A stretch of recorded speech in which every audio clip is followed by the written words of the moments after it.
So ito, may bagong dating na naman tayong mga kalapate galing kay Mike Diamond Lock.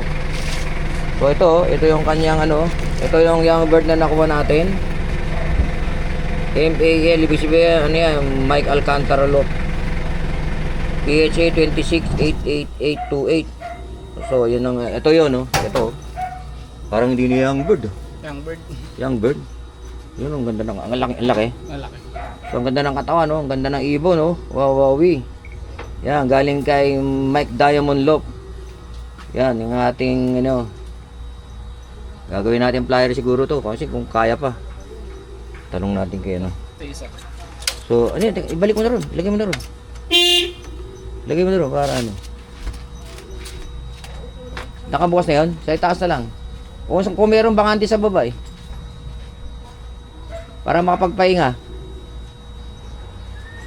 So, nilagay na natin sa ating quadra. Ito naman yung cock. Ayan o, ito yung cock. Yung cock naman is PHA 20-2034015. Ito medyo may edad na to, black velvet. Ganda ng kulay niya, black velvet, ganda katawan. Ganda. Tingnan yung picture. Bumbo. Bumbo. Ayan o. Ayan, black velvet.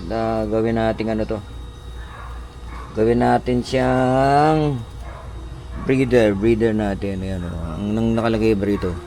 Ang strain niya, Banderwegian X Dr. Ide. Yan yung mga ano eh. Yan yung mga sikat na kalapate o breed ni ano, Mike Alcantara Lock.